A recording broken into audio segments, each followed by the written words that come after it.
Says Donald Trump is firing up his attacks against his closest competitor, Ted Cruz.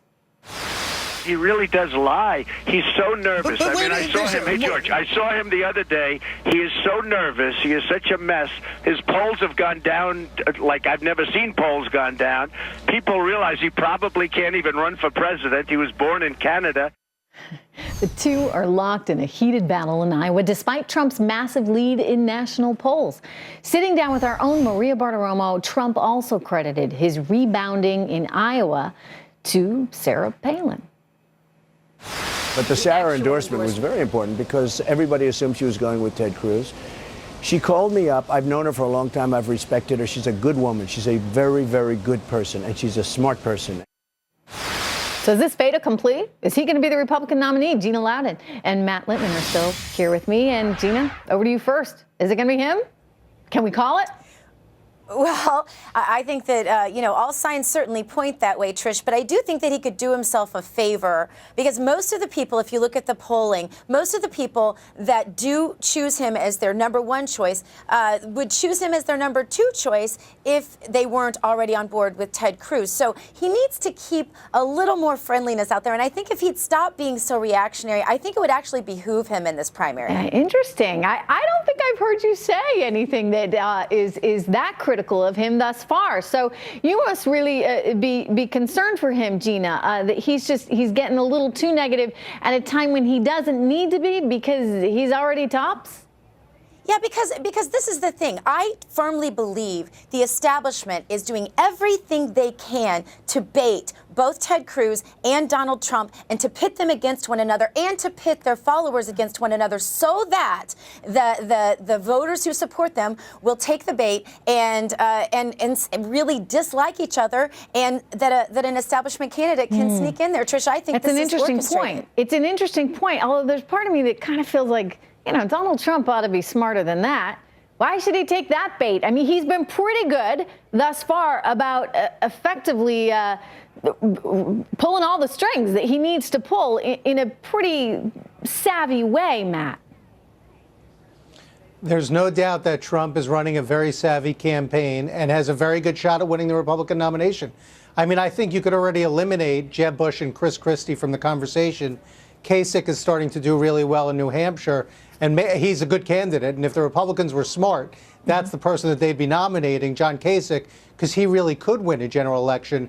Remember that Trump is getting slaughtered with independents. Why do you say that? I mean, I think Kasich is a very interesting candidate, and I have been hearing his name, for months now in New Hampshire, and a lot of people, in fact, people on both sides of the aisle really like John Kasich.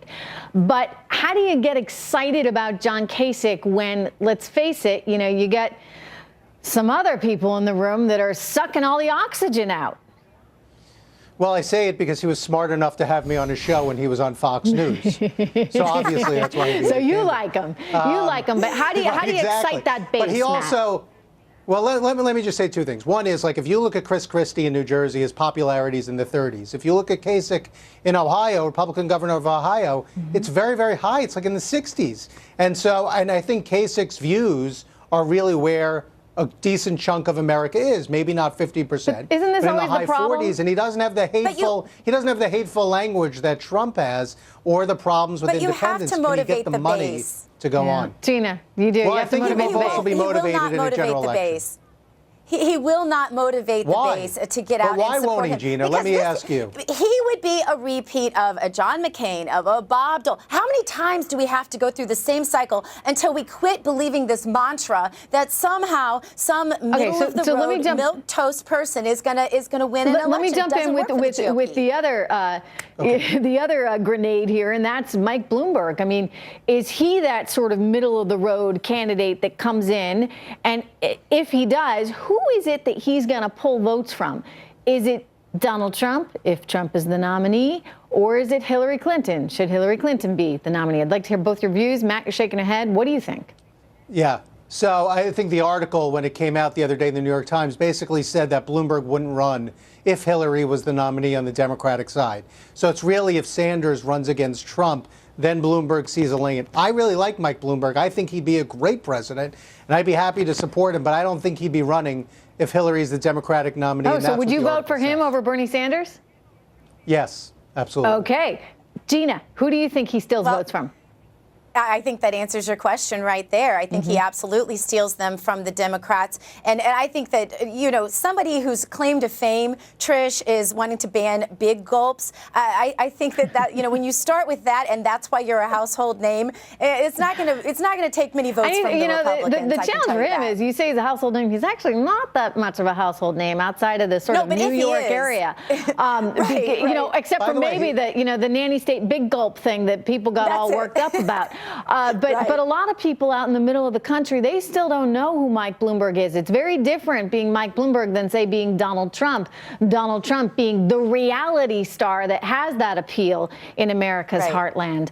So he'll have some legwork should he decide to get in there, but it could make it very interesting for all of us. Gina and Matthew, thank you. Good to see you guys. Thanks.